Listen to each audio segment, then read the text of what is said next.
எல்லா புகழும் இறைவனுக்கே. இது சிம்பிள் காம்ப்ளெக்ஸ் காம்பவுண்ட். அந்த சென்டென்சஸ் எப்படி மாற்ற வேண்டும்? நம்ம 38 இதுக்கு முன்னாலே உள்ள சிடியில் இன்ட்ரடியூஸ் பண்ணியிருந்தேன். சிம்பிள் என்றால், சிம்பிள் சென்டென்ஸ் என்றால் என்ன, காம்ப்ளெக்ஸ் சென்டென்ஸ் தமிழில் என்ன, அது தனி வாக்கியம். காம்ப்ளெக்ஸ் சென்டென்ஸ் அது கலவை வாக்கியம். காம்பவுண்ட் சென்டென்ஸ் தொடர் வாக்கியம், கூட்டு வாக்கியம். அப்போ ஒரு வாக்கியத்திலிருந்து இனியொரு வாக்கியத்துக்கு எப்படி மாற்றுறோம், அதில் நான் ஒரு 10-15 சென்டென்சஸ் இந்த சிடியில் தெளிவாக நிறைய நம்ம ஒரு 50 சென்டென்சஸ் மாற்றி பழகிறத விட ஒரு 10 சென்டென்சஸ் நம்ம மாற்றி பழகணும்னா நம்மளுக்கு ஒரு தெளிவு கிடைக்கும். அது எப்படி அது நம்ம மாற்றப்பட்டு இருக்கிறது, என்னெல்லாம் சேஞ்சஸ் அதில் இருக்கு என்று நம்ம பார்ப்போம். ஃபர்ஸ்ட் சென்டென்ஸ் பாருங்க. Being tired, being ing, being tired, tired, tired. He fell asleep, he fell asleep. இதை கொஞ்சம் கவனிக்கணும். இனி ஒரு விஷயம் நம்ம கண்டிப்பாக தெரிய வேண்டியது. இது அனைவருக்கும் இருக்கக்கூடிய டவுட். இது உதாரணத்துக்கு இப்போ நம்ம இப்படி ஒன்று எழுதணும்னு வச்சிருமே, ஒரு word eat, ate, eating, eaten, eaten, eaten. இதுல eat சொன்னது. இது வினை சொல்லுடைய ஷேப்ஸ் இடத்துக்கு தகுந்த மாதிரி மாறுகிறது, சப்ஜெக்டுக்கு தகுந்த மாதிரி, காலத்துக்கு தகுந்த மாதிரி மாறுகிறது. ஐ ஈட் எ மேங்கோ, நான் ஒரு மாம்பழம் சாப்பிடுகிறேன். ஐ ate a மேங்கோ, நான் ஒரு மாம்பழம் சாப்பிட்டேன். he eats a மேங்கோ, அவன் ஒரு மாம்பழம் சாப்பிடுகிறான். ஐ ஆம் ஈட்டிங் அ மேங்கோ, நான் ஒரு மாம்பழம் சாப்பிட்டு கொண்டு இருக்கிறேன். I have eaten a mango, நான் ஒரு மாம்பழம் சாப்பிட்டு இருக்கிறேன். Have eaten, has eaten. அதே மாதிரி பீயிங், BEEING, இது ஸ்பெல்லிங் செக் பண்ணுங்க. டபுள்இயா ஒரு பீயிங், டவுட் வந்துட்டு BEING ஒரு தான் வரும். BEING செக் பண்ண. Being, being, been, right. Having, eaten. அப்போ இதை கவனிக்கக்கூடிய என்னன்னா, அதே மாதிரி டு ஈட், இப்படி எல்லாம் இருக்கு. இந்த டு ஈட்னு வந்தா வினை சொல் என்று நினைச்சிடக்கூடாது. ஈட்டிங் வரக்கூடிய இடமெல்லாம் வினை சொல் இல்லை. ஈட்டன், ஹேவிங் ஈட்டன் என்று சொல்றது முற்று பெற்ற வினை சொல் இல்லை. Being tired, he is tired இருக்கு. he is tired, TIRED, tired. இந்த இடத்துல tired adjective, is verb. அப்போ tiredனு சொன்னா அது verb என்று நினைச்சிடக்கூடாது. பீயிங் டயர்ட் என்று சொல்றது வினை சொல் இல்லை. அப்போ எதெல்லாம் வினை சொல் இல்லை? டு ஈட் சொல்றது வினை சொல் இல்லை. ஈட்டிங் எல்லா இடத்தில் வினை சொல்லாக வருவதில்லை. ஹேவிங் ஈட்டன், சாப்பிட்டு விட்டு. Being busy, being in Chennai, சென்னையில் இருந்து கொண்டு என்று சொல்லும் போதெல்லாம் அது வினை சொல் எங்கெல்லாம் வருவதில்லை என்று போக போக நம்மளுக்கு அடையாளம் காணணும். நம்ம என்னன்னா டு ஈட்னா verb, ஈட்டிங் வர்றதெல்லாம் verb, ஹேவிங் ஈட்டன் சொன்னா verb என்று தவறாக புரிஞ்சு கொள்கிறோம். இது நம்மளுக்கு ஐடென்டிஃபிகேஷன் சரியாக இல்லை. அப்ப எந்த இடத்தில் அந்த மீனிங், அந்த முற்று பெற்ற வினையாக அது வருவதில்லை என்று தெரிஞ்சுக்கலாம். நம்ம பீயிங் டயர்ட், டயர்டாக இருப்பதால், அதாவது டயர்டாக இருப்பதால் he fell asleep, அவன் தூங்கிவிட்டான். he fell asleep, அவன் தூங்கிவிட்டான். அப்போ இது ஒரு சிம்பிள் சென்டென்ஸ். ஏன்னா fell asleep, தூங்கிவிட்டான். பீயிங் டயர்ட், இதுல ஒரே ஒரு வினை சொல்லியிருக்கு. இது phrase, இதுக்கு தான் பேர் phrase. அப்போ நீங்க எவ்வளவு நீளமான சென்டென்ஸ் வேண்டாலும் அமைத்து கொள்ளலாம். இதே இப்போ அடுத்த சென்டென்ஸ் மாற்றும் போது உங்களுக்கு தெளிவாகுது பாருங்க. as he was இருந்ததால், being டயர்டாக இருந்ததால் அவன் தூங்கிவிட்டான். he fell asleep. as he was tired tired நல்ல கவனிங்க. as he was tired அவன் டயர்டாக இருந்ததால், as he was tired இங்க கவனிங்க, வினை சொல் வந்துட்டு. இதை என்ன செய்யறோம்னா, ஒரு வினை சொல் கொண்டு வந்தாதான் அதை காம்ப்ளெக்ஸ் சென்டென்ஸோ காம்பவுண்ட் சென்டென்ஸோ வர வேண்டுமானால் அதுல முற்று பெற்ற வினை வர வேண்டும். இதுல வினை சொல் இல்லை. அப்போ இதை வினை சொல்ல ஏதாவது ஒரு வினை சொல் போட்டு அதே மீனிங் கொண்டு வர வேண்டும். as he was tired he fell asleep.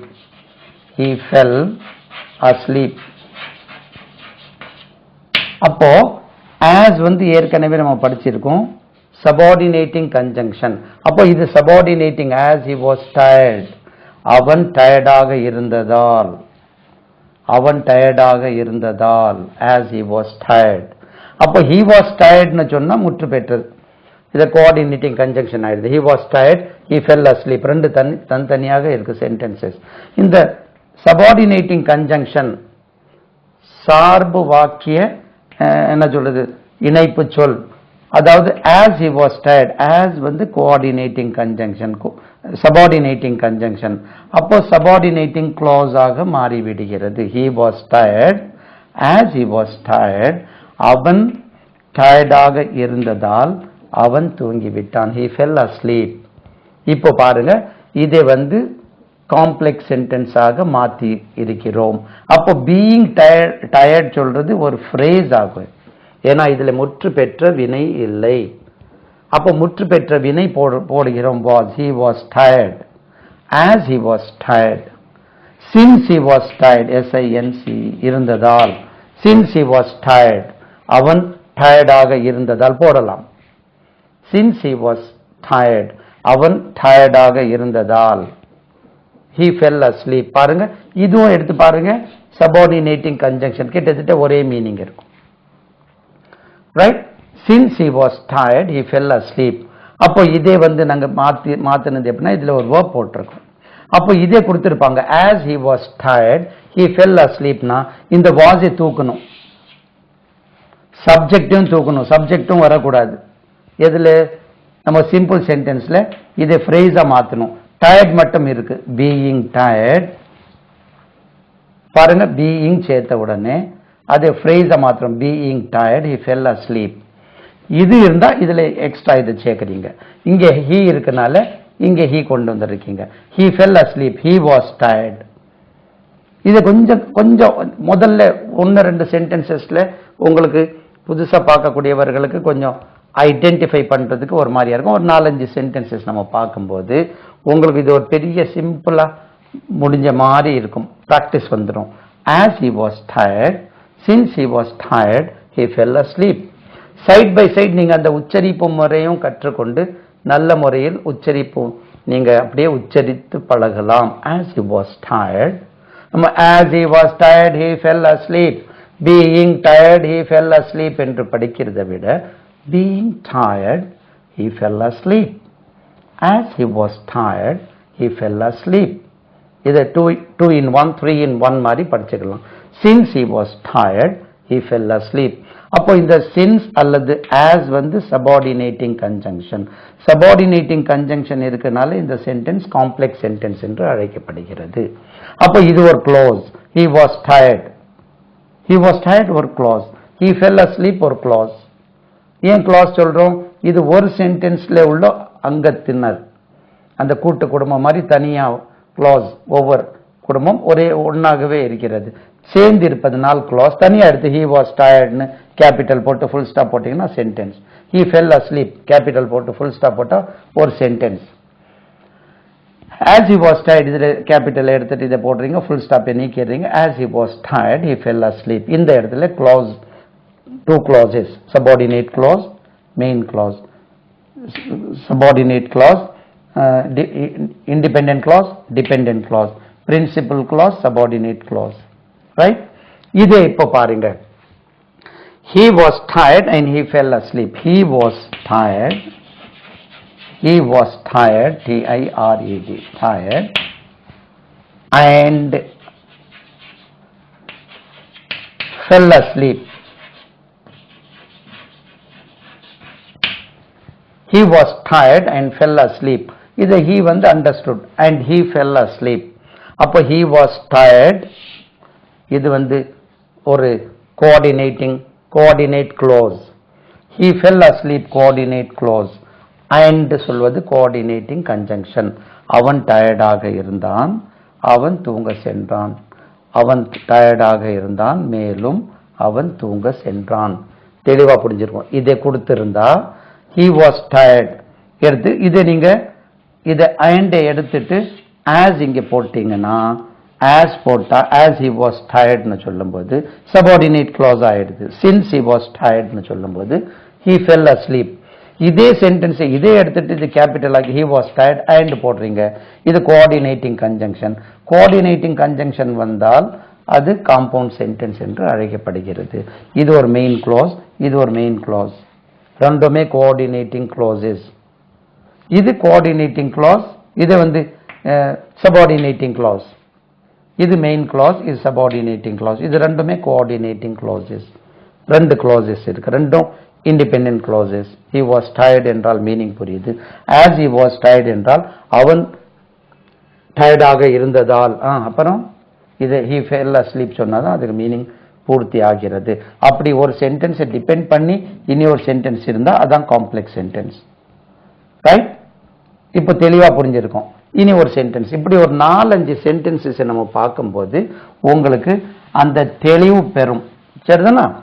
முடிஞ்ச வரை நீங்க திரும்ப அதுக்கப்புறம் நீங்க எக்ஸசைஸ் நிறைய மார்க்கெட்ல புக்ஸ் இருக்கு, எக்ஸசைஸ் புக்ஸ் இருக்கு, கீ புக்ஸும் இருக்கு, அது ஆன்சரும் இருக்கும். அதை வாங்கி நீங்க ஒரு 25 சென்டென்சஸ் நீங்க அப்படியே பார்த்தீங்கன்னா அதுக்கப்புறம் தானாவே புரியும். அப்படி பார்த்தாதான் புரியுமே தவிர இது மட்டும் பார்த்துட்டு நீங்க விட்டுட்டு மற்ற சென்டென்சஸ் சார் என்ன சார் அதை எப்படி இதை எப்படி சொல்றதை விட நீங்க மார்க்கெட்டுக்கு போறீங்க, நிறைய கிராமர் புக்ஸ் இருக்கு.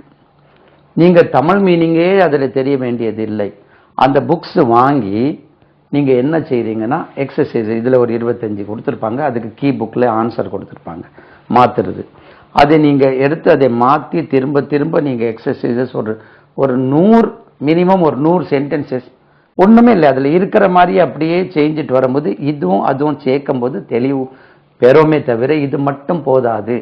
இது புரியும், இது இப்படிதான் மாத்தி இருக்கு, இந்த சென்டென்ஸ் இருந்தா இனி நீங்க மாத்திடுவீங்க. சிமிலர் சென்டென்ஸ் இதே மாதிரி இருந்தா மாத்துவீங்க.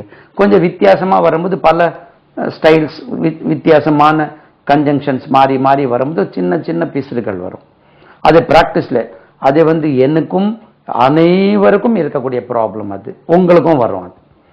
அதை ஒரு 100 சென்டென்சஸ் தந்துட்டு இப்போ மாத்த சொன்னா நம்மளை மாதிரி எந்த ஆசிரியரும் அந்த 100 சென்டென்சஸ் கரெக்டா செய்ய முடியாது. அதை கொஞ்சம் இப்படியா நான் இப்படி எல்லாம் நினைச்சேன், அந்த இடத்துல லைட்டா சின்ன பிசுறுகள் வரும். நம்ம ப்ரிப்பேர் பண்ணிட்டு வர்றதுனால தெளிவாக சொல்லிடுவோமே தவிர ஆஃப் ஹேண்ட் திடீர்னு என்று கூப்பிட்டு பிடிச்சி ப்ரிப்பரேஷன் இல்லாமல் ரைட் அதை கொடுத்தீங்கன்னா எக்ஸ்டெம்பரி, அது ஒரு வேர்ட் இருக்கு பாருங்க, EXTEMPORE, எக்ஸ்டெம்போரல். இது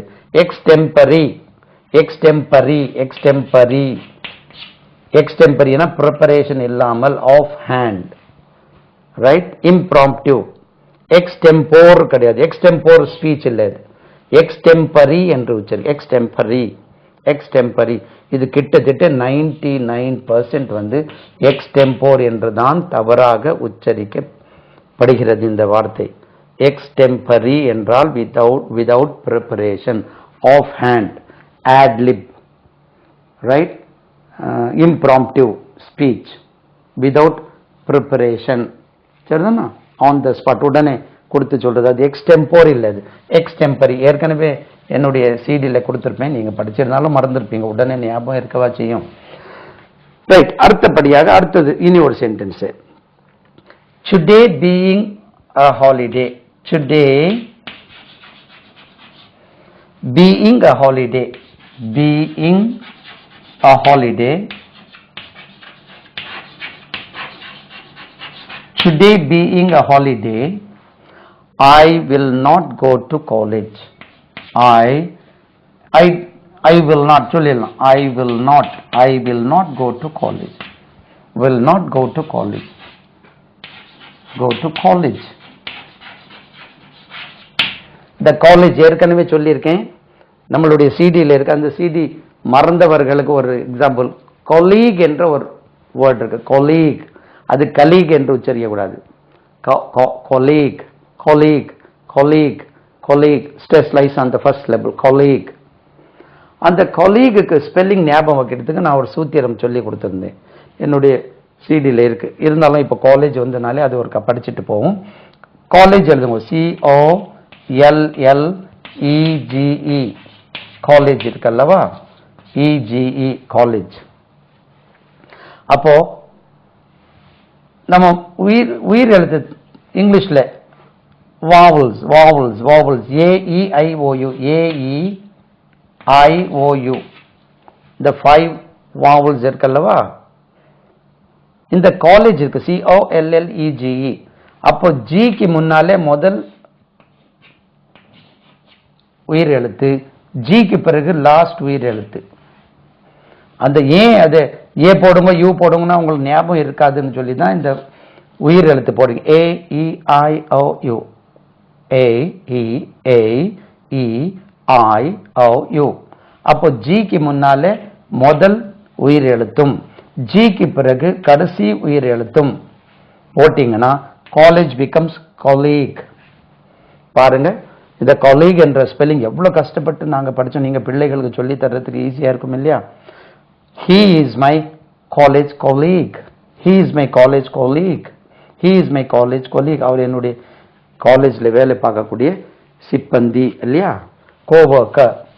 சும்மா அதை ஞாபகம் வந்து சொன்னேன், ஏற்கனவே நம்மளுடைய சிடியில சொல்லியிருக்கேன். Right, I will not go to college. Today being a holiday, இன்று விடுமுறை இருப்பதால், இருக்கிற காரணத்தினால். Today being a holiday, இன்று விடுமுறை இருக்கிற காரணத்தினால். அப்போ விடுமுறை இருக்கிறது சொன்னா verb. அப்போ இதுல மெயின் verb இல்லை, இது ஒரு phrase. இதுக்கு பேர் தான் phrase என்று சொல்வது. அந்த phrase சொல்லும் போது today being a holiday, இதுல பாருங்க வினை சொல் இல்லை, verb இல்லை. அந்த being அடிக்கடி நம்மகிட்ட கேட்பாங்க, being எங்கெல்லாம் யூஸ் பண்ணோம்னா இந்த மாதிரி சிம்பிள் சென்டென்ஸாக மாற்றுவதற்கு இந்த வினை சொல் verb எடுத்துட்டு அந்த phrase மாற்றுறதுக்கு being பல இடங்களில் பயன்படுத்தப்படுகிறது. Today being a holiday, என்று விடுமுறை இருப்பதால். விடுமுறை இருப்பதால்னா அது இல்லை, விடுமுறையாக இருப்பதால், இன்று ஒரு விடுமுறையாக இருப்பதால் a holiday. Today being a holiday, எனக்கு வந்த தமிழ்ல சொல்றேன், இது உங்களுடைய சௌரியத்துக்காக. holiday, today being a holiday, I will not go to school. இந்த I'லும் சொல்லணும், I will not go to school. I will not go to school. அது I'll சொன்னாலும் I will not go to school. நான் I will not go to college. உடனே காலேஜுக்கு school சொல்றீங்க, என்ன sir உங்களுக்கு முதுமையுடைய அந்த வித்தியாசம் தெரிகிறது என்று நம்மளுடைய நண்பர் ஒருத்தர் அடிக்கடி சொல்வார்.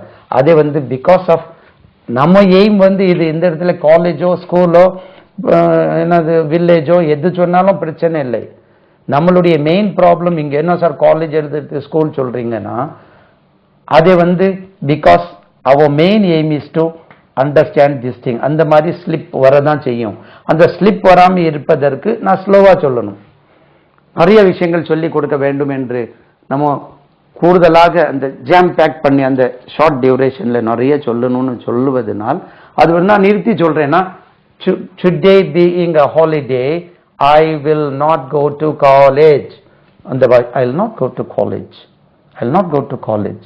நிறுத்தி நிதானமா சொல்லலாம். நம்ம இங்கே கான்சென்ட்ரேட் பண்ணும்போது சில நேரங்களில் அந்த பிசுறு வரக்கூடாது, வந்து விடுகிறது. ஓகே, முதுமை காரணமாகவே இருக்கட்டும், நல்லதுதான். அப்போ இது பாருங்க, இந்த இடத்துல today being a holiday, இதுல ஒரு வினை சொல் கொண்டு வரணும். being வரும்போது நீங்க கூடுதலான இடத்தில் am, is, are, was, were, இந்த மாதிரி விஷயங்கள் வரும். இந்த மாதிரி verb கூடுதலா வரும். அது ஒரு தனி ரூல் இருக்கு. அப்போ இதை ஷார்ட்டா நீங்க பார்த்துக்கிடுங்க. அப்போ இதுல verb யூஸ் பண்றதுக்கு as today is a holiday, as today is a holiday,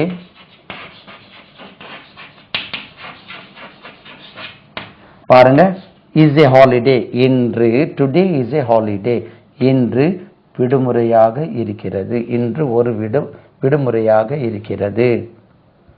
as today is a holiday, இன்று ஒரு விடுமுறையாக இருப்பதால், விடுமுறையாக இருக்கிறதுனால் வினைச்சொல் இருக்கு. இதுல வினைச்சொல் இல்லை. அப்போ இதுல being, today being a holiday, இன்றைக்கு விடுமுறையாக இருக்கிறதுனால், இருக்கிறது ஆல், இருக்கிறதால், இதுல வினைச்சொல் இருக்கு.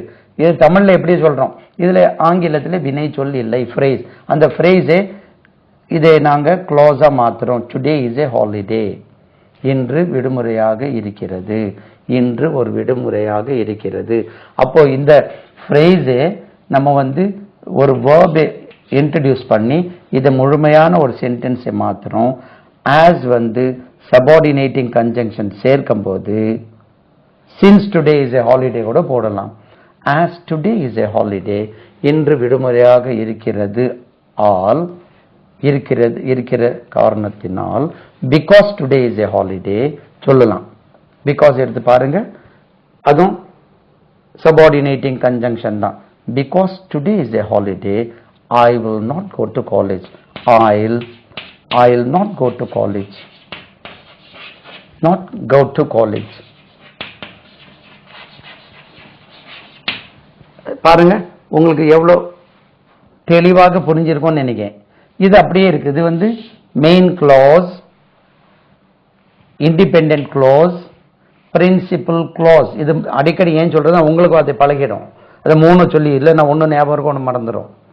நம்மளுக்கும் அப்படிதான் 1 2 ஞாபகம் இருக்கும், மறந்துட்டு இருந்த ஒரு காலத்தில். ஸோ மெயின் க்ளாஸ், இது சபார்டினேட் க்ளாஸ். இந்த க்ளாஸ் சொன்னாதான் இந்த க்ளாஸுக்கு மீனிங் ஃபுல்லாக புரியும். இன்று விடுமுறையாக இருக்கிறது காரணத்தினால் என்று சொன்னா மீனிங் புரியாது. இன்று விடுமுறையாக இருக்கிறது, because today is a holiday, as today is a holiday, since today is a holiday. அப்போ எல்லாமே subordinating conjunctions. அப்போ இதே subordinate clause ஆயிட்டு. இந்த clause சொன்னாதான் இந்த clauseக்கு மீனிங் புரியும். ஆகையால் இதுவும் subordinating conjunction, subordinating clause. இது காம்ப்ளெக்ஸ் சென்டென்ஸ் ஆக மாற்றப்பட்டிருக்கிறது. சிம்பிள் சென்டென்ஸில் இருந்து காம்ப்ளெக்ஸ் மாற்றி இருக்கிறோம். ஏன் இது தெளிவா இப்படி திரும்ப திரும்ப நீங்க இதை பார்க்கும்போது உங்களுக்கு அதை இனி சிமிலர் சென்டென்சஸ் எக்ஸசைசஸ் பண்ணும்போது உங்களுக்கு தெளிவாக புரியும். இங்க அடுத்தபடியா டுடே இஸ் எ ஹாலிடே, இதை எடுத்துட்டோம். டுடே இஸ் எ ஹாலிடே,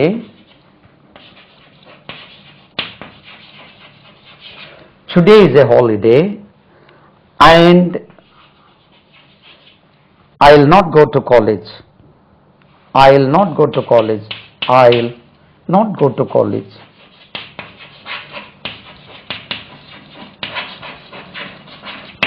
பாருங்க, இன்று விடுமுறையாக இருக்கிறது. கோஆர்டினேட்டிங் கிளாஸ், முழுமை பெற்ற ஒரு வினை சொல். ஒரு சென்டென்ஸ் முடிஞ்சிட்டு coordinating close, coordinate close. Today is a holiday, ஒரு முழுமையான sentence. I will not go to college. I'll not go to college. இது I'll என்றே உச்சரிக்கலாம் நீங்க. I'll not go to college. நான் கல்லூரிக்கு செல்ல மாட்டேன். இன்று விடுமுறையாக இருக்கிறது. 2 சென்டென்சஸ். and சேர்த்த உடனே ரெண்டுமே clauses என்று அழைக்கப்படுகின்றன. இது ஒரு மெயின் clause, இது ஒரு மெயின் clause. இது ஒரு இண்டிபெண்டன்ட் clause, இது ஒரு இண்டிபெண்டன்ட் clause. இது ஒரு பிரின்சிபல் clause, இது ஒரு பிரின்சிபல் clause. அதனால கோஆர்டினேட் clauses என்று அழைக்கப்படுகின்றன. and coordinating conjunction. Today is a holiday and I'll not go to college. இன்று விடுமுறையாக இருக்கிறது, மேலும் நான் கல்லூரிக்கு செல்ல மாட்டேன். தெளிவா புரிஞ்சிருக்கோம்னு நினைக்க. 2 சென்டென்சஸ் தான் ஆயிருக்கு. இருந்தாலும் உங்களுக்கு தெளிவாக இனி வரக்கூடிய ஒரு 10 சென்டென்சஸ் இப்படி நீங்க பார்த்தீங்கன்னா தெளிவாக, அதுக்கு பிறகு நீங்க எக்ஸசைசஸ் கண்டிப்பா உட்கார்ந்து பண்ணணும். அதை பண்ணாத வரை எவ்வளோ இன்டெலிஜென்ட் ஸ்டூடெண்ட் இருந்தாலும் சரி, எந்த அளவுக்கு ஆங்கிலத்தில் பொடி இருந்தாலும் சரி, எவ்வளவு தெளிவாக நம்மளுக்கு தெரிஞ்சிருந்தாலும் சரி, இது நாங்க பிராக்டிஸ் பண்ணாத வரை யார் இருந்தாலும் தெளிவாகாது. இதை நீங்க எக்ஸசைசஸ், மார்க்கெட்ல புக்ஸ் நிறைய இருக்கு, அந்த புக்ஸ் வாங்கி நீங்க அந்த எக்ஸசைசஸ் பண்ணாதான் இது தெளிவாகும். இனி ஒன்று பார்ப்போம். I saw, SAW, saw என்று வச்சிருங்க. சோ இதை இப்படி எழுதியிருக்கோம். சோ, ஓ, சோ, சா இல்லை. I saw an old man. பாருங்களேன், பாருங்க. I saw an old man. இது ஒரு சிம்பிள் சென்டென்ஸ். ஏன்னா saw ஒரே ஒரு வினை சொல்லி. an old man, an வந்து old, ஓ தமிழ்ல எழுதிப்பாங்க old, உயிர் எழுத்து ஒலி. an old ஒரு வயதான ஒரு மனிதனை பார்த்தேன். I saw an old man. அப்போ I saw வந்து பார்த்தேன், ஏற்கனவே ஒரு சொன்ன ஓல்டு மேன்ல வினை சொல்லில்லை. an old man. அப்போ இதை 2 சென்டென்சஸ் மாற்ற வேண்டும். அப்போ I saw a man, இங்க எப்படி கொடுத்திருக்காங்க, who was old. இதுல எப்படி I saw a man who was old. அதான் I saw a man who was old.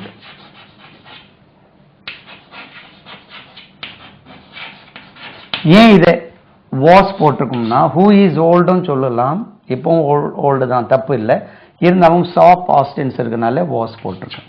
who is old சொல்லலாம், அவர் முதியவராக இருக்கிறார் அல்லவா, இருக்கிற மனிதனை நான் பார்த்தேன். அப்போ he was who, இந்த who வந்து அந்த man வருது. இந்த who வந்து ஒரு conjunction, subordinating conjunction. I saw a man who was old, ஒரு verb வந்துட்டு பாருங்க. அவர் முதியவராக இருந்தார். எவர் முதியவராக இருந்தாரோ அந்த மனிதனை நான் பார்த்தேன். I saw a man who was old. I saw a man who was old. அப்ப பாருங்க, இதுல ஒரு வினை சொல் வந்துட்டு I saw a man who was old. The man was old, ஒரு sentence. The man was old, I saw a man, 2 sentences. அப்ப இந்த இடத்துல இதை clause என்று சொல்றோம். He was old, he was old ஒரு clause, I saw a man ஒரு clause. இந்த who சேர்த்து இது subordinating conjunction. I saw a man who was old. அப்போ இதை வந்து காம்ப்ளெக்ஸ் சென்டென்ஸ், ஏன்னா இது subordinating conjunction. I saw a man who was old. Then இதை பாருங்க, I saw a man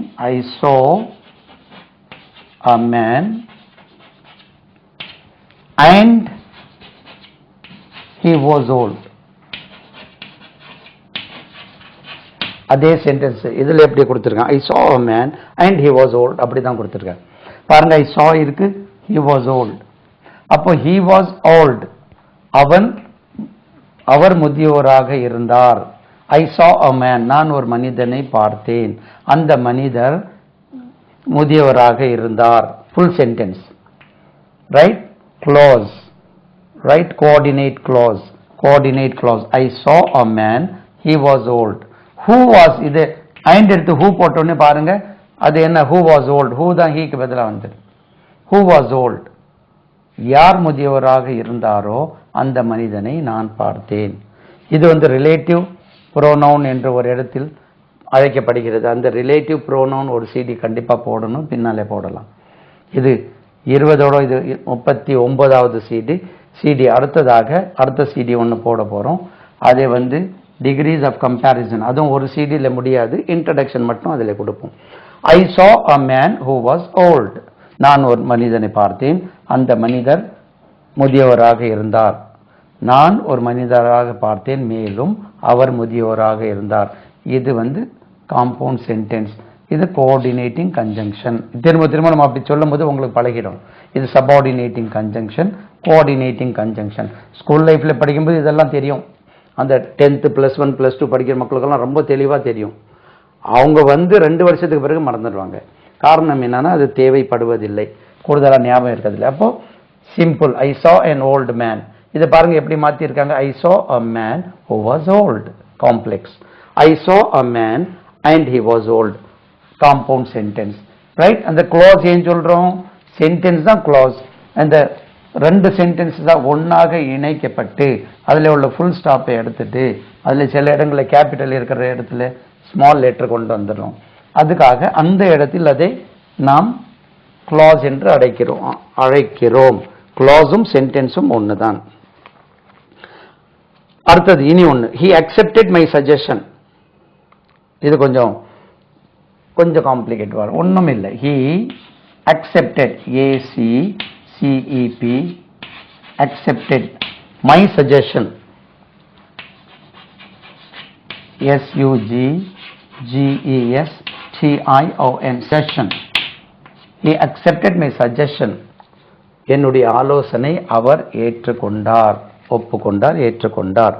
அப்போ accepted ஒரே ஒரு verb தான் இது. அப்போ இது simple sentence. he accepted my suggestion. அப்போ இந்த இடத்துல இந்த my suggestionக்கு வினை சொல்ல மாற்றணும்.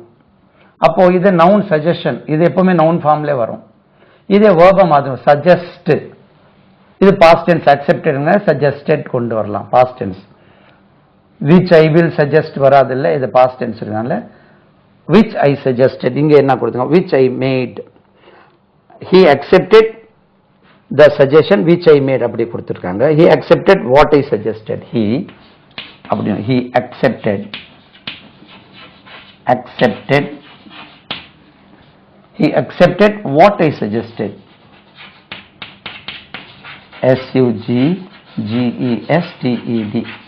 இது verb ஆயிட்டு பாருங்க. suggested, suggestion suggested. I suggested, he accepted. what என்று ஏற்கனவே என்னவென்றோ நான் என்ன சஜஸ்ட் பண்ணினேனோ,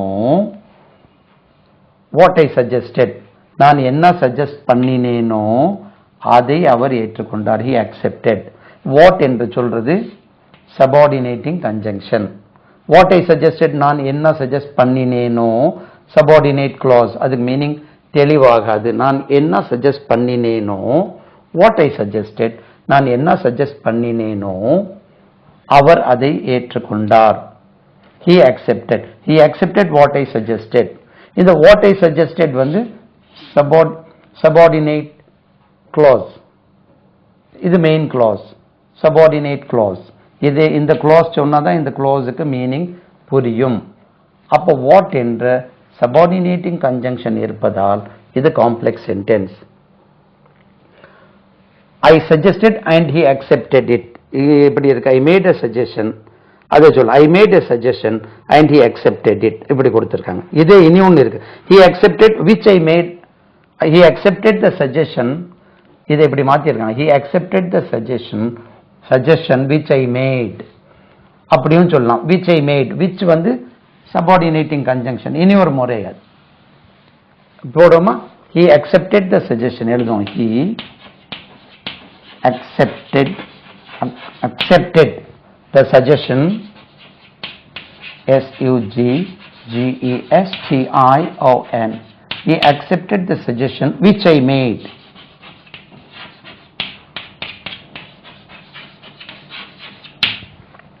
நான் எந்த which I made னா நான் எந்த சஜஷனை சொல்லி இருந்தேனோ, கொடுத்திருந்தேனோ அவர் அந்த சஜஷனை ஏற்றுக்கொண்டார். இதுவும் which சொல்றது subordinating clause. which I made ன்னு சொன்னா தெளிவாயிருது. நான் எந்த சஜஷனை mat பண்ணேனோ, கொடுத்தேனோ, which I gave suggestion, giving, GAV, which I gave. he accepted the suggestion which I gave. நான் எதை கொடுத்தேனோ பாருங்க, நான் எதை கொடுத்தேனோ அந்த சஜஷனை அவர் ஏற்றுக்கொண்டார், அந்த ஆலோசனையை அவர் ஏற்றுக்கொண்டார். அப்போ which வந்து சபார்டினேட்டிங் கன்ஜங்ஷன் ஆகையால் இது காம்ப்ளெக்ஸ் சென்டென்ஸ். இது ரெண்டுமே காம்ப்ளெக்ஸ். வாட்டோ விச்சோ வந்தாலும் இதை எடுத்து பாருங்க, நம்ம எழுதி இருக்கோம். ரைட், இது I made a suggestion and he accepted it. I gave a suggestion. GAV made னு சொல்லலாம். I gave a suggestion.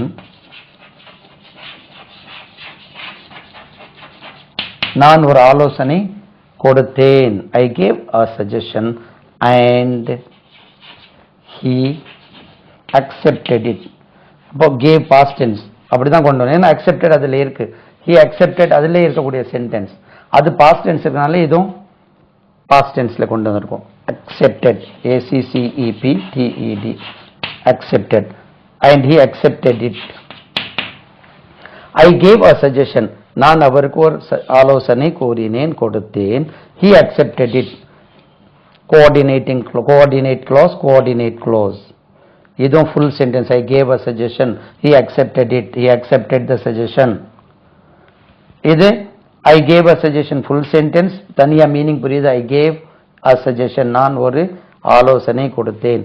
அவர் அதை ஏற்றுக்கொண்டார். He accepted the suggestion. அவர் அந்த சஜஷனை ஏற்றுக்கொண்டார். ரெண்டுமே தனியா சமநிலை கொண்ட, ரைட், ரெண்டுமே ஈக்குவல் பேலன்ஸ்ல எடுத்து பார்த்தா ரெண்டுக்குமே ஃபுல் மீனிங் புரியுது. அண்ட் மேலும் நான் அவருக்கு ஒரு ஆலோசனை கொடுத்தேன், மேலும் அவர் அந்த ஆலோசனையை ஏற்றுக்கொண்டார், ஒப்புக்கொண்டார், ஏற்றுக்கொண்டார். அப்போ மேலும் இதை வந்து கோஆர்டினேட்டிங் கன்ஜங்ஷன். ஏன்னா எப்பவுமே நம்ம காம்ப்ளெக்ஸ் காம்பவுண்ட் சென்டென்ஸ்க்கு கோஆர்டினேட்டிங் கன்ஜங்ஷன் இருந்தால் அது compound sentence. At the same time இதுவும் நம்ம நிறுத்தி பார்க்கணும், ரெண்டுமே தெளிவா இருக்கான்னு. சும்மா ஏதாவது ஒன்று போட்டுட்டு அதை நம்ம எடுத்துக்கொள்ள முடியாது. He accepted the suggestion, he accepted it, புரியுதல்ல? அப்போ தனியா ரெண்டுமே கோஆர்டினேட்டிங் clauses, ரைட்? இது கோஆர்டினேட் clauses ரெண்டுமே ஈக்குவலா வர கோஆர்டினேட் clauses னு சொல்றது. இது and வந்து கோஆர்டினேட்டிங் கன்ஜங்ஷன் ஆகையால் இதை காம்பவுண்ட் சென்டென்ஸ் என்று சொல்கிறோம். பாருங்க, he accepted my suggestion, I gave a suggestion and he accepted it. பாருங்க, இந்த சென்டென்ஸை இப்படியும் சொல்லலாம், இப்படியும் சொல்லலாம், இப்படியும் சொல்லலாம், கேட்ட மீனிங் மாறாது, ரைட்? அப்போ இதுக்கு தான் சிம்பிள், காம்பவுண்ட் அண்ட் காம்ப்ளெக்ஸ் என்று சொல்கிறார்கள். சிம்பிள், காம்பவுண்ட் அண்ட் காம்ப்ளெக்ஸ் மாற்றிக்கிடுவோம், இல்லைன்னா சிம்பிள், காம்ப்ளெக்ஸ் அண்ட் காம்பவுண்ட். அப்போ இதே எதனால இதை கொண்டு வரணும்? இப்படி சொன்னா நம்ம பல விதமா பாஷை பேசும்போது ஒரே மாதிரி மொனோட்டனஸ் என்ற ஒரு வார்த்தை இருக்கு பாருங்க, மொனோட்டனஸ். அதுக்கு மீனிங் லாங்குவேஜ் வந்து மொனோட்டனஸ் இருக்கக்கூடாதுன்னா தமிழ்ல அருவருப்பா ஒரே விதமான ஏற்றம் இறக்கம் இல்லாமல், மொனோட்டனஸ்க்கு மீனிங் வந்து ஏற்றம் இறக்கம் இல்லாமல், ஒரே மாதிரியா, ருசி இல்லாமல், ஒரே விதமான சாப்பாடு. பிரியாணியே வச்சிருவோமே, 3 நேரம் பிரியாணி சாப்பிட முடியாது. நான் சொல்றது வெஜிடபிள் பிரியாணிங்க, நீங்க தப்பா நினைக்காதீங்க. இப்போ பிரியாணி 3 நாளா சாப்பிட முடியுமா? ரசம் சோறு 3 நாள் சாப்பிடலாம், ரசம் வச்சு 3 நாள் சாப்பிடலாம். 3 நாள் நான் சாப்பிடுறதில்லை, ஒரு நாள் கூட சாப்பிடுறதில்லை. ஒரு நாள் வீட்டில் ரசம் வச்சாலே நீன்னு மூஞ்சி தொங்கிடும். நம்மளுக்கு கொஞ்சம் ஏதாவது தேவைப்படுது. ஆனா மற்றவங்களுக்கு ஜென்ரலா ரசம் இருந்தால் எப்படியோ பசிக்கு ஒரு வாரம் சாப்பிட்டு விடலாம், ரைட்? பசித்தால் புல் திங்காது என்று சொல்றதெல்லாம் பொய். அது கண்டிப்பா திங்கும். இந்த புலியெல்லாம் தின்றோம். இந்த மனிதன் வந்து எப்படி சொல்றது, என்வி சாப்பிடக்கூடியவன் பசி எடுத்தா, புலியோட இவன் பெரியவன் இல்ல, பசி எடுத்தா நிச்சயமா புல்லு கூட திம்பாயன். அப்போ ஒரு வாரம் வந்து ரசம் சாப்பாடு சாப்பிட்டுலாம், மோர் மட்டும் ஊத்தி சோறு தின்றலாம் ஒரு வாரம். ஒரு வாரம் பிரியாணி சாப்பிட முடியுமா? முடியாது. ரெண்டாவது அது பார்த்தாலே, ஆனா ரொம்ப முதல் நாள் சாப்பிடும்போது ரொம்ப ருசியா இருக்கும். அடுத்தபடியாக அது என்ன வாடை அடைக்கி, அப்ப வேண்டாம்ப்பா, தெவிட்டுகிறது, ரைட்? தெவிட்டுவதற்கு ஏற்கனவே சொல்லிட்டேன், cloy, CLOY, cloy. The biryani will cloy. The biryani cloys you. தெவிட்டுகிறது, CLOY, க்ளாய், ரைட்? அப்போ ஒரு நேரத்துக்கு மேலே பிரியாணி சாப்பிட்றதுக்கு 2வது நேரம் வேணால் சாப்பிட்றலாம். நம்ம மாதிரி ஆள் 3வது வேலையும் கொஞ்சம் ஒரு மாதிரியா சாப்பிட்ருவாங்க. அதுக்கு மேலே அது அந்த பக்கமே வரமாட்டான், ஓடிடுவான். அது மனோட்டனஸ் என்ற ஒரு வார்த்தை இருக்குன்னா, ஒரே விதமான ஒரு லெக்சர் ஒரு ஆள், இப்போ நானே கிளாஸ் நடத்திட்டு இருக்கேன், ஒரே விதமாக நடத்திட்டு இருக்கேன்னு வச்சுருமே, எப்போ பார்த்தாலும் அதே மாதிரி சொல்லுவார். எவ்வளோ பெரிய நகைச்சுவை இருந்தாலும் 2 வாட்டி பார்க்கலாம், 3 வாட்டி பார்க்கலாம், 4 வாட்டி பார்க்கலாம். அதுக்கு மேலே அதே நகைச்சுவை வரும்போது நம்மளுக்கு ஒரு திகட்டுகிறது அல்லவா, திகட்டுகிறது. அது கஷ்டம், ஏற்றுக்கொள்ள முடியாது. திரும்ப திரும்ப ஒரு சிலர் இருக்காங்க, ஒரு 10-20 வாட்டி வரைக்கும் பார்க்க எவ்வளோ ரசிக்கக்கூடிய ஆள் இருந்தாலும் அது பிறகு அதே நகைச்சுவை அந்த நேரம் நல்லா இருக்கும். அப்போ அதே மனோட்டனஸ் என்ற இங்கிலீஷ்ல வார்த்தை இருக்கு. அதாவது ஒரே விதமான லெக்சர், அவர் லெக்சராப்பா ஒரே அறுவை. காரணம் என்னன்னா அது வெரைட்டி இருக்காது. அதுல வெரைட்டி, அந்த வெரைட்டி இருந்தா பீப்புள் வில் அக்செப்ட். திரும்ப திரும்ப நீங்க டீச் பண்ணும்போது வித்தியாசமா கொடுத்துட்டே இருக்கணும், அவங்களுக்கு புதுசா இன்ஃபர்மேஷன் கொடுத்துட்டே இருக்கணும். அந்த புதுசா இன்ஃபர்மேஷன் கொடுக்கும்போது அதை தேவட்டாது. அது மனோட்டனஸ் என்ற வார்த்தையில ஒரு விஷயம் இருக்கு. ஸ்பெல்லிங் பாருங்க,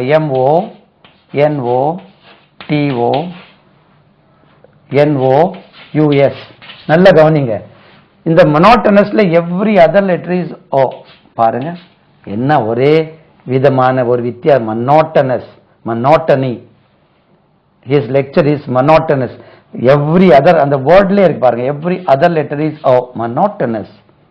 Monotony. His lecture is adjective. Monotonous. Right? Monotonous lecture. Right? அதாவது ஒரே விதமான இருக்கக்கூடியது. நல்லா இருக்கு பாருங்க, அது ஞாபகம் இருக்கு. Monotonous. Monotony. Right? இது மோனோட்டோனின்னு சொல்லிடாதீங்க. Monotonous. Right? நல்லா இருக்கு அந்த வேர்ட் ஞாபகம் வந்து.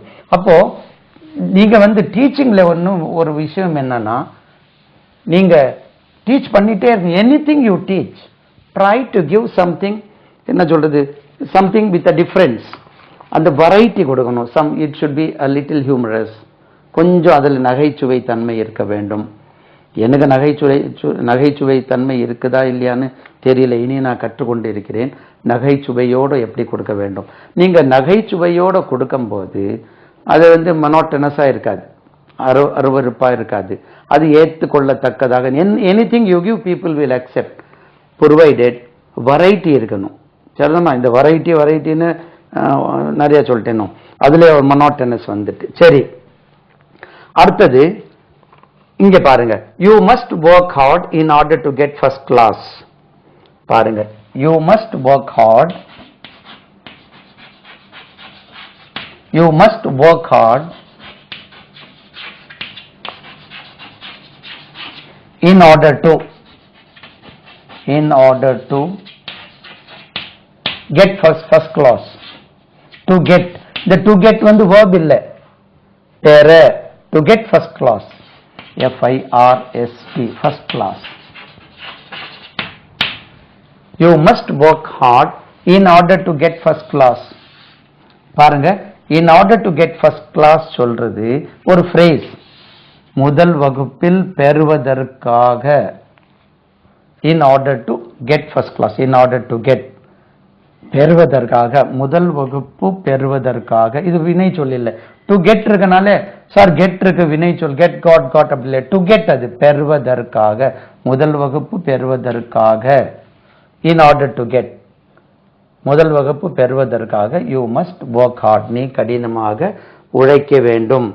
இதை பாருங்க, இதை மாத்துறதுக்கு இப்போ இதுல verb இருக்கு, யூ மஸ்ட் ஒர்க் ஹார்ட். இது இண்டிபெண்டன்ட் clause, மெயின் clause ஆக இருக்கிறது. In order to get first class என்று சொல்வதற்கு இதுல ஒரு வினை சொல் கொண்டு வரணும். இதை என்ன செய்யறாங்க, இது யூ மஸ்ட் ஒர்க் ஹார்ட், இது என்ன செய்யறாங்க, unless you work hard, unless you work hard,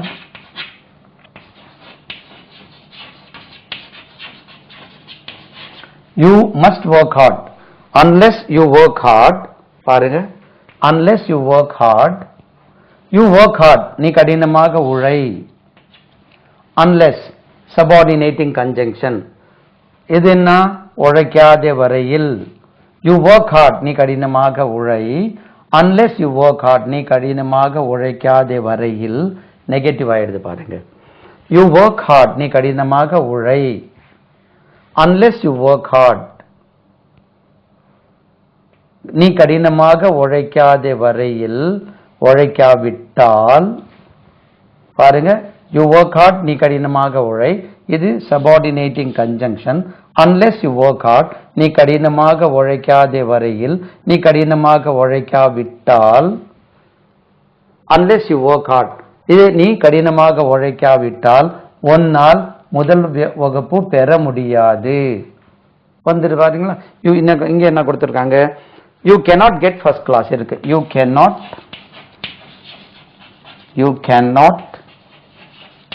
get, இந்த இடத்துல to எடுத்துட்டாங்க. to get இல்ல, you cannot get first class.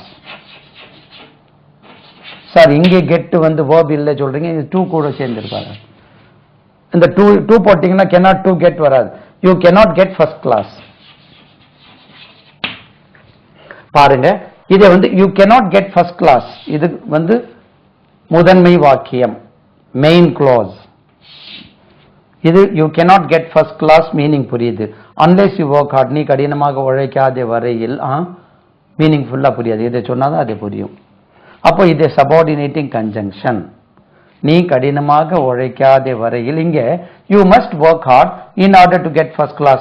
முதல் வகுப்பு பெறுவதற்காக நீ கடினமாக உழைக்க வேண்டும். நீ கடினமாக உழைக்காத வரையில் உன்னால் முதல் வகுப்பு பெற முடியாது.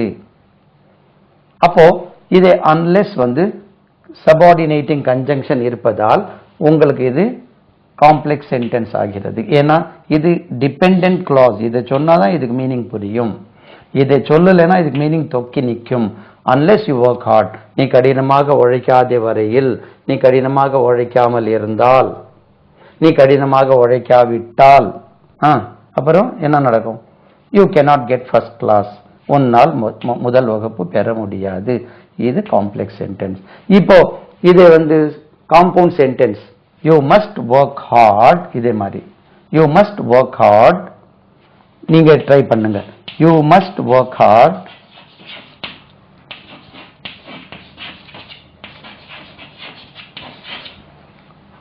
அப்போ you must work hard, otherwise you cannot get first class, or you cannot get first class. இதுல என்ன கொடுத்திருக்காங்க பாப்போம். or else, otherwise, you cannot, otherwise, O-T-H-E-R, otherwise you cannot get first class. இல்லாவிட்டால் you cannot get first class. பாருங்க, அப்போ you must work hard, இது ஒரு complete sentence. Meaning புரியுது. நீ கடினமாக உழைக்க வேண்டும். you cannot get first class, உன்னால் நல்ல மதிப்பெண் ஃபர்ஸ்ட் கிளாஸ் பெற முடியாது. you cannot get first class, நீ முதல் வகுப்பு பெற முடியாது. உன்னால் முதல் வகுப்பு பெற முடியாது. otherwise, இல்லாவிட்டால்.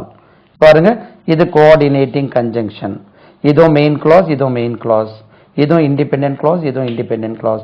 இதுவும் பிரின்சிபல் கிளாஸ், இதுவும் பிரின்சிபல் கிளாஸ்.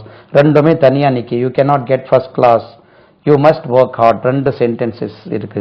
இது கோஆர்டினேட்டிங் கன்ஜங்ஷனை இணைத்து ஒரு சென்டென்ஸா மாத்தி இருக்கும். இது காம்பவுண்ட் சென்டென்ஸ். சரிதான்? இது கோஆர்டினேட்டிங் கன்ஜங்ஷன். எடுத்து பாருங்க, கோஆர்டினேட்டிங் கன்ஜங்ஷன்ல இருக்கும். அப்போ இந்த இடத்துல அன்லெஸ் யூ cannot அப்படியெல்லாம் வராது. unless you work hard, நீ கடினமாக உழைக்காத வரையில். இது சபார்டினேட்டிங் கன்ஜங்ஷன். இது காம்ப்ளெக்ஸ், சிம்பிள், காம்ப்ளெக்ஸ், காம்பவுண்ட். சரிதானா? இனி ஒரு 2-3 சென்டென்சஸ் பார்க்கலாம்.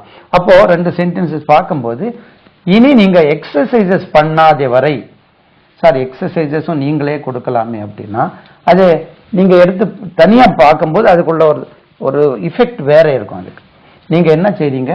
புக் ஸ்டாலுக்கு போறீங்க, simple, compound, complex grammar book வாங்குறீங்க. அது கீயோட இருக்கும். பல கம்பெனிக்காரங்க போட்டிருக்காங்க. அதை வாங்கி நீங்க ரன் அண்ட் மார்டின்லயும் இருக்கு, சென்டென்சஸ் இருக்கு, கீ புக்கும் இருக்கு. அது கொஞ்சம் ஹார்டா இருக்கும். தமிழ் மீடியம் மாணவர்களுக்கு தமிழ் மீனிங் புரிவதற்கு கஷ்டமா இருக்கும். தமிழ் சேர்ந்த தமிழோட விளக்கத்தோடவே சில புக்ஸ் போட்டிருக்காங்க. நீங்க போய் செலக்ட் பண்ணி அதை பார்த்தீங்கன்னா உங்களுக்கு அழகா புரியும், அது புரியஜனமா இருக்கும். அடுத்தபடியாக இது பார்ப்போம். In spite of his poverty, பாருங்க, in spite of his poverty, P-O-V-E-R-T-Y, poverty, in spite of his poverty, in spite of இருந்த போதிலும். நல்ல கவனிங்க, இது வந்து இது preposition, இது ரைட், காம்பவுண்ட் preposition. இது preposition வந்து சிம்பிள் சென்டென்ஸ்ல தான் வருது. in spite of his poverty, அவனுடைய ஏழ்மைத்தனம் இருந்த போதிலும். இதே இடத்துல despiteம் போடலாம், D-E-S-P-I-T-E, despite his poverty. despite of போடக்கூடாது, இந்த in spite of-க்கு தான் ஒரே word despite. despite his poverty, அவனுடைய ஏழ்மைத்தனம் இருந்த போதிலும்.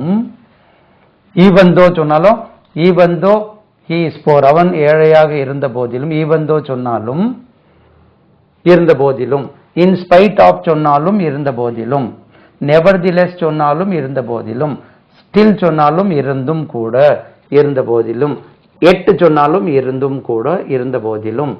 அப்போ அதை நம்ம கண்டுபிடிக்கணும். even though வந்தா அது வந்து subordinate clause-க்கு தான் வரும். nevertheless வந்தா அது coordinating conjunction. அந்த கன்ஜங்ஷன் எதுல சார்ந்ததுன்னு தெரிஞ்சா கொஞ்சம் தெளிவாகும். அது முதல்ல நம்மளுக்கு தெரியறது இல்லை, எல்லாருக்கும் மீனிங் ஒன்னா. டிக்ஷனரி எடுத்து பார்த்தா எல்லா மீனிங் ஒன்னா தான் இருக்கும். என்ன சார், அப்போ நம்ம in spite of even though he is புவர்னா in spite of he is poor, இதை இன்ஸ்பைட் ஆஃப்னா இருந்த போதிலும், in spite of he is poor அப்படி சொல்ல முடியாது, ஒரே மீனிங் தான். இது ஃப்ரேஸுக்கு தான் வரும், சரிதானா? இது கன்ஜங்ஷன், இது வந்து preposition, compound preposition. in spite of his poverty, அவனுடைய ஏழ்மைத்தனம் இருந்த போதிலும். he is honest, இதுல என்ன, he is honest, he is honest, H-O-N-E-S-T. இது honest என்று உச்சரிக்கணும், honest. இது உச்சரிப்பு செக் பண்ணுங்க, இப்படி இருக்குமா இப்படி இருக்கும், honest. இது honest ஆயிடும், இது honest, honest, honest, he is honest. இப்போ இது முழுமை பெற்ற வாக்கியம், he is honest. இது phrase, in spite of his poverty அல்லது despite his poverty, அவனுடைய ஏழ்மைத்தனம் இருந்த போதிலும் அவன் நேர்மையான உள்ளவன், நேர்மையாக இருக்கிறான், அவன் நேர்மை உள்ளவனாக இருக்கிறான். he is honest. அப்போ இதுல ஒரு verb கொண்டு வரணும். povertyக்கு verb poor. even though he is poor, இது ஏற்கனவே சொன்னேன், though, T-H-O-U-G-H, though போடலாம். even though, E-V-E-N, even though, although, A-L-T-H-O-U-G-H, மூணுல ஒன்னு எது வேணா, although, மூணு போடலாம். though he is poor, பாருங்க அதுல ஒரு வினை சொல் is வந்துட்டு, poor சொல்றது அவன் ஏழையாக இருக்கிறான். போனா he is poor, நான் வந்து verb சொல்லிட்டேன். he is poor, adjective. he is poor, poverty noun, இது adjective. he is poor, he is poor, அவன் ஏழையாக இருக்கிறான், அவன் ஏழையாக இருந்த போதிலும். even though-க்கு மீனிங் இருந்த போதிலும், though-க்கு மீனிங் இருந்த போதிலும், although-க்கு மீனிங் இருந்த போதிலும். இது although his poverty சொல்ல முடியாது, ஏன்னா இது வந்து subordinating conjunction. இது வந்து மற்ற காம்ப்ளெக்ஸ் சென்டென்ஸ்ல தான் வரும், அதை புரிஞ்சுக்கணும். இது டிக்ஷனரி எடுத்து பார்த்தா இன்ஸ்பைட் ஆஃப் இருந்த போதிலும் தான் இருக்கும், டெஸ்பைட் இருந்த போதிலும், நெவர்திலெஸ் இருந்த போதிலும். அப்போ மாத்தி நெவர்திலெஸ் அந்த காம்பவுண்ட் சென்டென்ஸ்ல வரும். அப்போ மீனிங் ஒன்னா தான் இருக்கும். அது என்ன சார் ஒன்னும் புரிய மாட்டேங்குது, பிகாஸ் ஆஃப் திஸ். இது வந்து preposition, இது phrase-க்கு தான் வரும். இது வந்து in spite of he is poor, despite he is poor சொல்லக்கூடாது. அது வந்து நீங்க பழக இனிமேல் இதை புரிஞ்சுட்டா ஈஸியா இருக்கும். though he is poor, he is honest. honest, H-O-N-E-S-T, honest. he is honest. even though he is poor, although he is poor, though he is poor, அவன் ஏழையாக இருந்த போதிலும், he is honest. he is poor ஒரு sentence, though he is poor சொன்னா subordinating conjunction, அவன் ஏழையாக இருந்த போதிலும் மீனிங் புரியாது. he is honest, அவன் நேர்மையாக இருக்கிறான். இதை சொன்னாதான் அந்த மீனிங் புரியுது. இது டிபெண்டன்ட் கிளாஸ், இது இண்டிபெண்டன்ட் கிளாஸ், இது மெயின் கிளாஸ், இது சபார்டினேட் கிளாஸ், இது பிரின்சிபல் கிளாஸ், இது சபார்டினேட் கிளாஸ். இது சொன்னாதான் அது புரியும். ஆகையால் இது காம்ப்ளெக்ஸ் சென்டென்ஸ். இது compound. he is poor yet he is honest but he is honest. இங்க now he is poor yet he is honest. he is poor. இங்க பாருங்க, இதே நான் இது yet ன்னு போட்டிருக்கிறதுல yet இருந்தும் yet he is honest. he is honest, HONEST, honest. இந்த இடத்துல ஒரு வேர்டு நான் இன்ட்ரோடியூஸ் பண்றேன். nevertheless, NEVER, nevertheless, nonetheless, NONE, nonetheless. இது எடுத்துருங்க, இது ரெண்டுல ஒண்ணு போடுங்க. he is poor, அவன் ஏழையாக இருக்கிறான். nevertheless, he is honest. he is poor, nonetheless, he is honest. இது ரெண்டுல ஒண்ணு போடுங்க, மூணு போட்டுறது. அப்போ எட்டுக்கு மீனிங்கோ still, STILL, still he is honest, still போடுங்க. இதை still எடுத்துடுங்க. nevertheless அல்லது nonetheless, இருந்த போதிலும். டிக்ஷனரி எடுத்து பாருங்க, nevertheless nonethelessனாலும் இருந்த போதிலும் தான் இருக்கும். நீங்க இந்த சிம்பிள் காம்பவுண்ட் காம்ப்ளெக்ஸ் படிக்கிறதோட இந்த விஷயங்களும் தெளிவாயிடும். வேற எங்கே நீங்க பார்த்தாலும் ஓஹோ இது எங்க போட்டு nevertheless இருந்த போ nevertheless is poverty, nevertheless he is poor சொல்லக்கூடாது. இங்கே he is poor although he is honest சொல்லக்கூடாது, சொல்ல முடியாது. he is poor even though he is honest, இருந்த போதிலும் சொல்ல முடியாது. இது இங்கே தான் பயன்படுத்த முடியும், இது ஃப்ரேஸ்ல தான் பயன்படுத்த முடியும். இவரே காம்பவுண்ட் சென்டென்ஸ்ல தான் இவர்களை பயன்படுத்த முடியும். இந்த இடத்துல still he is poor, he is honest சொல்ல முடியாது. சரிதானா? he is poor, அவன் ஏழையாக இருக்கிறான். nevertheless, இருந்த போதிலும் he is honest. இப்போ இது தெளிவாயிருக்கும் உங்களுக்கு. இந்த neverthelessம் even though, although, though, in spite of, right? இந்த despite இந்த போட்டு despite போட்டு despite he is poor சொல்லக்கூடாது. இங்க despiteக்கு மீனிங் அதான். he is poor despite he is honest சொல்லக்கூடாது. இது தெளிவாயிருக்கும் உங்களுக்கு.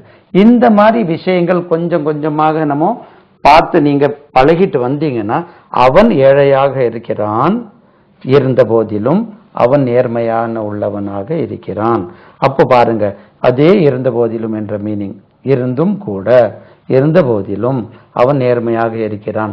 அப்போ சிம்பிள் இருந்து காம்ப்ளெக்ஸ் காம்பவுண்டா மாத்தி இருக்கும். அப்போ நீங்க செய்ய வேண்டிய விஷயம் என்னன்னா, இதே 2 CD தான் கொடுத்துருக்கோம் நம்ம சிம்பிள் காம்பவுண்ட் காம்ப்ளெக்ஸ்க்கு. இதை நீங்க எக்ஸசைஸ் புக் வாங்கி ஒரு 100க்கு மேல சென்டென்சஸ் கொடுத்துருப்பாங்க, சிம்பிள் கொடுத்து காம்பவுண்ட் காம்ப்ளெக்ஸ் மாற்ற சொல்லியிருப்பாங்க. நீங்க ட்ரை பண்ணுங்க, வராது. அந்த ஆன்சர் புக்ல கீ புக்ல கொடுத்துருப்பாங்க. இப்படி கீ புக்ஸ் நிறைய மார்க்கெட்ல எக்ஸசைசஸ் புக்ஸ் இருக்கு. அதை நீங்க வாங்கி உங்க பிள்ளைகளுக்கு கூட இருந்து, பேரண்ட்ஸ்க்கு சொல்றேன், அதை செய்தீங்கன்னா நீங்க ஒண்ணுமே தெரியாது, முதல்ல தெரியாம இருக்கும். அது நீங்க மாற்றும் போது ஓஹோ இதுக்கு இது அதை பிராக்டிஸ் பண்ணும்போது உங்களுக்கு தெளிவு கிடைக்கும். இல்லை சார் நீங்களே சொல்லி தந்துடுவோங்கன்னா இட் டேக்ஸ் 10 CDs வரும். அந்த சிம்பிள் காம்பவுண்ட் காம்ப்ளெக்ஸ் 100% உங்களுக்கு ஒன்று கூட தெளிவு இல்லாமல், ஒன்று கூட டவுட் இல்லாமல் தெளிவாக படிக்க வேண்டுமானால் ஒரு 10 CD போடலாம். அது டைம் வேஸ்ட் உங்களுக்கு. இது செய்கிற நேரத்தில் நீங்கள் ப்ராக்டிஸ் பண்ணிடலாம்.